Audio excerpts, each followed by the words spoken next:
Dubai में palm Jumeirah की construction का काम जोरों शोरों से चल रहा था। ये दुनिया का सबसे बड़ा और सबसे पहला पाम ट्री शेप का आइलैंड होने जा रहा था, जिस पर पूरी दुनिया की नजरें टिकी हुई थी। 5 स्क्वायर किलोमीटर के एरिया पर फैला हुआ ये इंजीनियरिंग का एक ऐसा प्रोजेक्ट था जिसको हिस्ट्री में हमेशा याद रखा जाएगा। इंजीनियर्स को लग रहा था कि शायद इस प्रोजेक्ट में सबसे मुश्किल तरीन काम समंदर की लहरों से मुकाबला करके उस पर आइलैंड बनाना है, लेकिन उनका असल इम्तिहान तो तब शुरू हुआ जब आइलैंड पूरी तरह से कंप्लीट हो चुका था। जी हाँ, ये बात है 2003 की, जब पाम जुमेरा आइलैंड कंप्लीट हो चुका था और अब बारी थी इस पर विलाज, होटल्स और शॉपिंग मॉल्स बनाने की। तभी ये नोटिस किया गया कि आइलैंड आहिस्ता आहिस्ता वापस समंदर में डूब रहा है। यानी अगर ये खाली आइलैंड ही समंदर का मुकाबला नहीं कर पा रहा था, तो जब इस पर हजारों बिल्डिंग्स बनाई जाएंगी तो फिर इसका क्या हाल होगा, ये इमेजिन करना किसी के लिए भी मुश्किल नहीं है। 3 सालों की अनथक मेहनत और अरबों डॉलर सबको पानी में घुलते हुए नजर आ रहे थे। इस मसले को लेकर आइलैंड पर कंस्ट्रक्शन के काम को रोकना पड़ गया, क्योंकि ना सिर्फ ये बहुत खतरनाक मामला था, बल्कि ये दुबई के शेख की इज्जत का भी सवाल था, जिनके प्रोजेक्ट को पूरी दुनिया देख रही थी।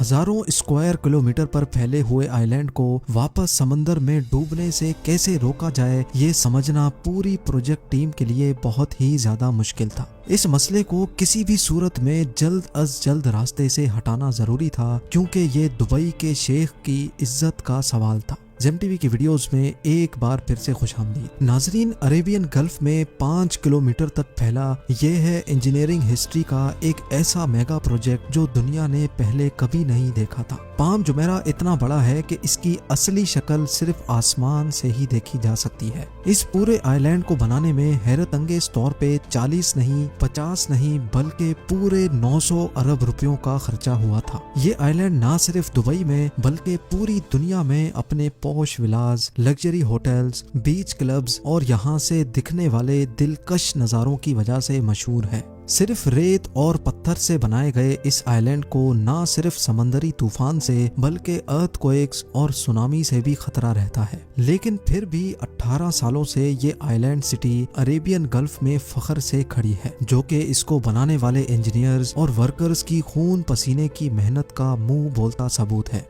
इस नामुमकिन प्रोजेक्ट को इंजीनियर्स ने किस मुश्किल तरीन मरहले से गुजरकर मुमकिन बनाया, उनको किन किन मुश्किलात का सामना करना पड़ा और कैसे उन मुश्किलात का सॉल्यूशन निकाला गया, ये सब आप जान सकेंगे आज की इस वीडियो में। चैलेंज नंबर 1, क्योंकि दुबई के पास से तेल खत्म हो रहा था, इसी वजह से अब दुबई के सर्वाइवल का सिर्फ एक ही तरीका बचा था और वो था टूरिज्म। ये बात है 2001 की, जब दुबई पहले ही बुर्ज अल अरब बनाकर वेस्टर्न टूरिज्म अपनी तरफ अट्रैक्ट कर बैठा था। दुबई के बीचेस काफी ज्यादा फेमस होने लगे थे और बात यहाँ तक पहुँच चुकी थी कि अब दुबई के पास बीचेस की जगह कम पड़ने लगी थी। दुबई की कोस्ट लाइन जो सिर्फ 70 किलोमीटर पे फैली हुई थी, उसको अब बढ़ाने का वक्त आ चुका था। उस वक्त के क्राउन प्रिंस शेख मोहम्मद बिन रशीद अल मखतूम दुबई के समंदर में एक ऐसा आइलैंड बनाना चाहते थे जिससे दुबई को बीचेस के लिए एक्स्ट्रा कोस्ट लाइन मिल सकेगी। इस आइलैंड का डिजाइन बनाने के लिए उन्होंने अपने खास लोग लगा दिए। सुल्तान अहमद बिन सुलैम, जिनको इस टास्क पर लगाया गया था, उन्होंने शेख को एक सर्कुलर शेप आइलैंड का डिजाइन पेश किया। इस सर्कुलर शेप आइलैंड से दुबई को 7 किलोमीटर की एक्स्ट्रा कोस्ट लाइन मिल रही थी, लेकिन ये काफी नहीं थी। शेख ने ये डिजाइन फौरन रिजेक्ट कर दिया, क्योंकि उनको 7 नहीं बल्कि 70 किलोमीटर की एक्स्ट्रा कोस्ट लाइन चाहिए थी। इस बार शेख ने खुद डिजाइन बनाने का फैसला किया। शुरू में तो कोई डिजाइन समझ नहीं आ रहा था, लेकिन फिर शेख एक ऐसा डिजाइन मैदान में लेकर आए जो कुछ और नहीं बल्कि एक पाम ट्री की शेप थी। हैरत अंगेज तौर पे इस डिजाइन से दुबई की कोस्ट लाइन में 56 किलोमीटर का इजाफा हो रहा था, यानी दुबई की करंट कोस्ट लाइन का 80%।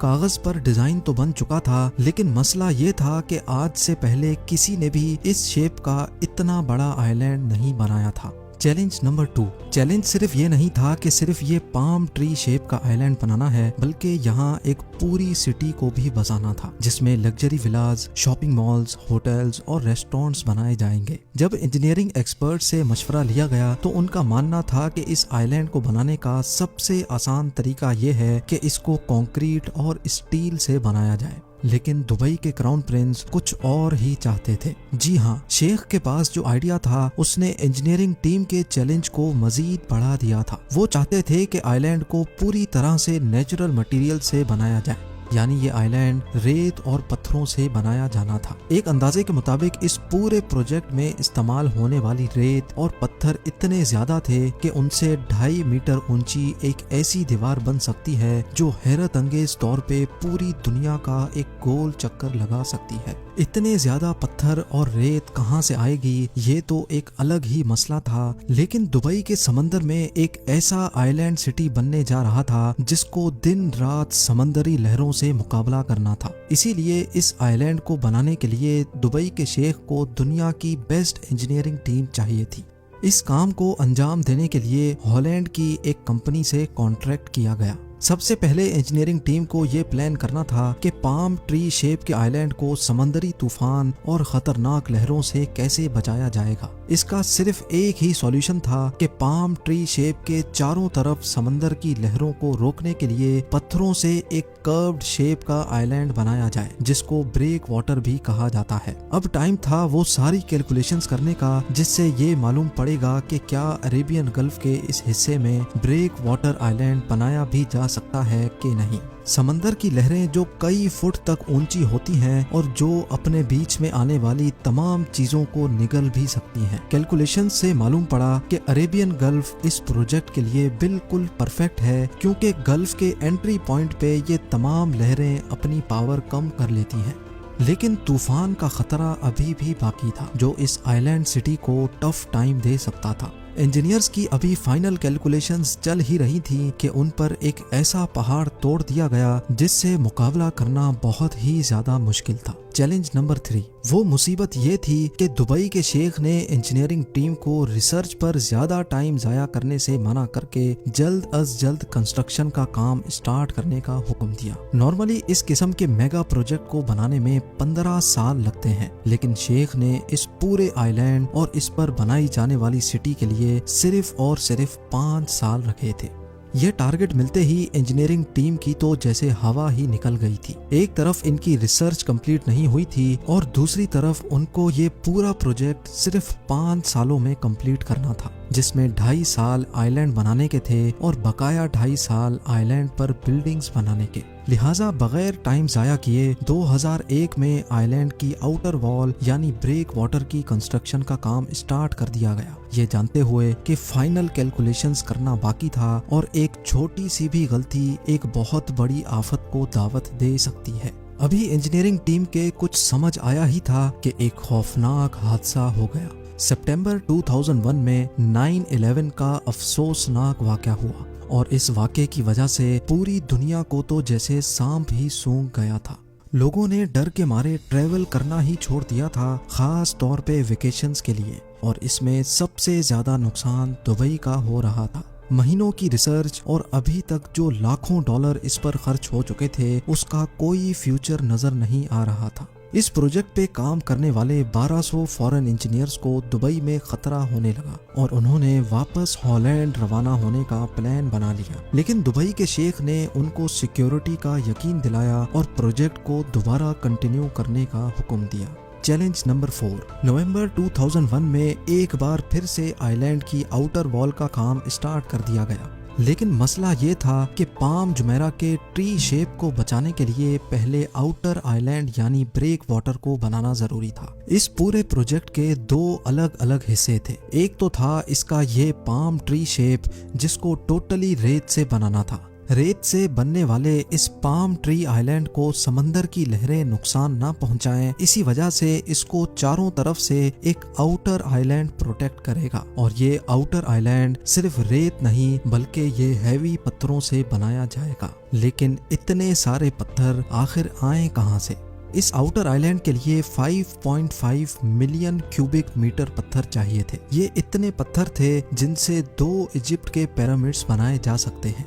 दुबई जहां सिर्फ रेगिस्तान और पानी पाया जाता है, यहां से इतने सारे पत्थर अरेंज करना किसी भी सूरत में मुमकिन नहीं था। इसी वजह से एक्सकवेशन टीम को यूनाइटेड अरब एमिरेट्स की 16 अलग अलग लोकेशंस पर पहाड़ों से पत्थर निकालने का टास्क दिया गया। पहाड़ों को दिन रात डायनामाइट से ब्लास्ट करके पत्थरों के बड़े बड़े पीसेस निकाले जाते थे। एक एक पत्थर 6 टन से भी ज्यादा वजनी, और ऐसे लाखों पत्थर निकाल कर दुबई के साहिल तक ट्रांसपोर्ट किए जाते थे। और यहाँ से आगे आइलैंड साइड तक इन पत्थरों का सफर बड़ी बड़ी शिप्स में होता था।